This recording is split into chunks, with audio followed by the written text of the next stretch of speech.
নবম শ্রেণীর বাংলা বইয়ের প্রফেসর শঙ্কুর ডায়েরির অন্তর্গত বোমযাত্রীর ডায়েরি থেকে অত্যন্ত গুরুত্বপূর্ণ এমসিকিউ ছোট প্রশ্ন নিয়ে চলে এসেছি। চলো আমরা প্রশ্ন উত্তরগুলি দেখে নিই। প্রথম প্রশ্ন, প্রফেসর শঙ্কুর পুরো নাম ছিল কি? দেখো, ত্রিলোকেশ্বর শঙ্কু। পরবর্তী প্রশ্ন, লেখক প্রফেসর শঙ্কুর ডায়েরিটা যার কাছে পেয়েছিলেন? দেখো, তারক চাটুর্যের কাছে পেয়েছিলেন। আর যে প্রশ্নগুলো খুবই গুরুত্বপূর্ণ সেগুলো আলোচনা করছি, বাকিগুলো এখানে দেওয়া আছে, তোমরা জাস্ট চোখ বুলিয়ে রাখতে পারো। পরবর্তী তথ্যে চলে যাচ্ছি। এবার গল্পের বদলে ডায়েরিটা দেখে একটু আশ্চর্য হলাম। ডায়েরিটা বলতে কার ডায়েরির কথা বলা হয়েছে? দেখো, প্রফেসর শঙ্কুর ডায়েরির কথা বলা হয়েছে। নেক্সট, প্রফেসর শঙ্কু নিরুদ্দেশ ছিলেন 15 বছর। পরবর্তী, সুন্দরবনের সে ব্যাপারটা মনে আছে তো? কোন ব্যাপারটা? ব্যাপারটা হলো উল্কাপাতের ব্যাপার। নেক্সট, তারকবাবু তার সব ঘটনার মধ্যে কোন জিনিসকে টেনে আনত? বাঘ। পরবর্তী, এটা সত্যি ঘটনা, কাগজে বেরিয়েছিল। সত্যি ঘটনাটি কি ছিল? সুন্দরবনে উল্কাপাত। পরবর্তী, প্রফেসর শঙ্কুর ডায়েরি তারকবাবু পেয়েছিলেন সুন্দরবনের মাথারিয়া অঞ্চলে। পরবর্তী, বাঘের বদলে তারকবাবু সুন্দরবন থেকে খাতা ছাড়া আর কি পেয়েছিলেন? দেখো, কিছু গোসাপের ছাল। নেক্সট, লেখক প্রফেসর শঙ্কুর ডায়েরি পেয়ে তারকবাবুকে কত টাকা দিয়েছিলেন? 20 টাকা। পরবর্তী, প্রফেসর শঙ্কুর ডায়েরির লেখায় প্রথমবার কী রং দেখেছিলেন লেখক? সবুজ রং। পরবর্তী তথ্য, ডায়েরির লেখা সবুজ থেকে লাল হওয়ার পর কি বর্ণ হয়েছিল? নীল বর্ণ হয়েছিল। নেক্সট,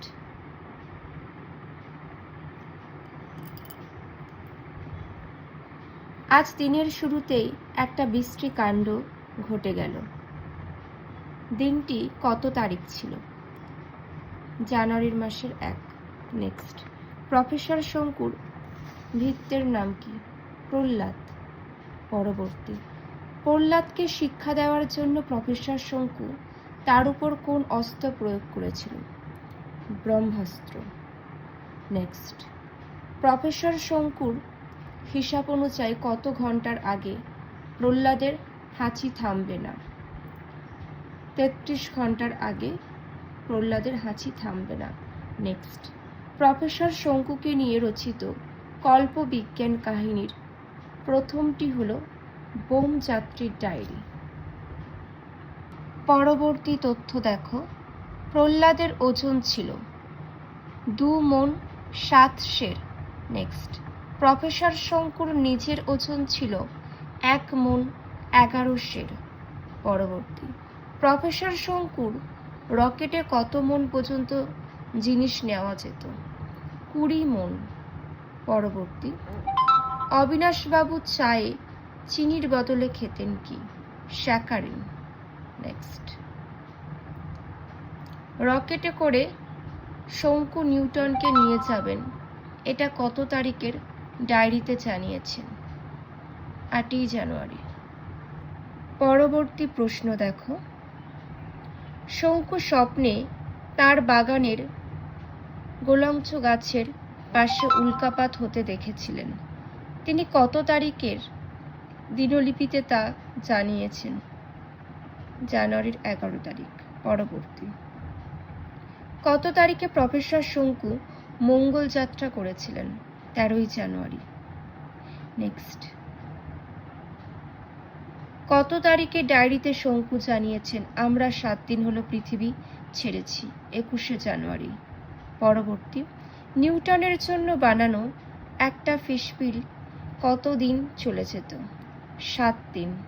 পরবর্তী, শঙ্কু নিজের ও প্রহ্লাদের জন্য বটফলের রস থেকে যে বড়ি তৈরি করেছিলেন তার নাম বটিকা ইন্ডিকা। পরবর্তী দেখো, একটা বটিকা ইন্ডিকা খেলে কত ঘন্টার জন্য খিদে তেষ্টা মিটে যেত? 24 ঘন্টা। পরবর্তী, কত পরিমাণ বটিকা ইন্ডিকা মঙ্গল যাত্রার সঙ্গে নিয়েছিলেন শঙ্কু? 1 মণ। নেক্সট, বাতাবি লেবুর মতো লাগছে কাকে? মঙ্গলকে। পরবর্তী, মঙ্গল যাত্রার সময় প্রহ্লাদ রকেটে কি কি বই পড়েছিল? রামায়ণ, মহাভারত। পরবর্তী, প্রফেসর শঙ্কু মানুষের ক্ষুধা নিবৃত্তির জন্য আবিষ্কার করেন বটিকা ইন্ডিকা। পরবর্তী তথ্য দেখো, মঙ্গলীয় জন্তুটির হাঁটুতে কামড়ে দিয়েছিল কে? নিউটন। নেক্সট, দুয়েরটাও দেখে নাও। পরবর্তী, টাফা হলো কি? সুন্দর গ্রহ। পরবর্তী, শঙ্কু মঙ্গলের পরে যে গ্রহে পৌঁছেছিলেন তা হলো টাফা। নেক্সট, বিধুশেখরের মতে কোথায় সৌরজগতের প্রথম সভ্য লোকেরা বাস করে? টাফাই। নেক্সট, বিধুশেখর আবৃত্তি করেছিল? অপশন ঘ উত্তর। পরবর্তী দেখো, বোমযাত্রীর ডায়েরি কার লেখা? সত্যজিৎ রায়ের লেখা। নেক্সট, প্রফেসর শঙ্কুর প্রথম কাহিনী বোমযাত্রীর ডায়েরি কোন পত্রিকায় প্রকাশিত হয়? এটি সন্দেশ পত্রিকায় প্রকাশিত হয়। পরবর্তী দেখে নেব, সন্দেশ পত্রিকা কোন সংখ্যায় বোমযাত্রীর ডায়েরি প্রকাশিত হয়? আশ্বিন, কার্তিক, অগ্রহায়ণ সংখ্যায়। পরবর্তী, কত বঙ্গাব্দে প্রথম প্রফেসর শঙ্কুর কাহিনী প্রকাশিত হয়? 1368 বঙ্গাব্দে। পরবর্তী, বোমযাত্রী ডায়েরিতে বোম শব্দের অর্থ কী? বোম শব্দের অর্থ হল আকাশ। দেখে নাও প্রশ্নগুলি। সে বিষয়ে আমার সন্দেহ নেই। কোন বিষয়? মঙ্গল গ্রহে প্রাণীদের অস্তিত্বের বিষয়। পরবর্তী, এক কাণ্ড হয়ে গেল। কি কাণ্ড? ডায়েরি লেখার সময় একটা কাণ্ড হয়েছিল। কাণ্ডটা হয়েছিল কখন? প্রশ্নটা এমন আছে দেখো, এক কাণ্ড হয়ে গেল, কখন কাণ্ডটি হয়েছিল? ডায়েরি লেখার সময়। নেক্সট, মঙ্গল গ্রহে বয়ে যাওয়া নদীর রং ছিল লাল। পরবর্তী, মঙ্গল গ্রহে আকাশের রং ছিল সবুজ। নেক্সট, দেখে নাও, মঙ্গলের জল প্রথম পান করেছিল নিউটন। পরবর্তী, বিধুশেখর যে বিভং শব্দটি উচ্চারণ করেছিল তার অর্থ কি? বিপদ। পরবর্তী প্রশ্ন, সেটা হাড়ে হাড়ে টের পেয়েছি কি? মঙ্গলের অমঙ্গল। পরবর্তী, মঙ্গলীয় সৈন্য লম্বাই ছিল অনধিক 3 হাত। পরবর্তী, মঙ্গলীয় সৈন্যদের সর্বাঙ্গে ছিল মাছের মতো আঁশ। যে যে তথ্যগুলি আলোচনা করে দিলাম খুবই গুরুত্বপূর্ণ, এগুলো পড়লেই কিন্তু এখান থেকে তোমরা কমন পেয়ে যাবে। মোটামুটি সমস্তটাই তুলে ধরেছি। আজ এখানেই শেষ করছি।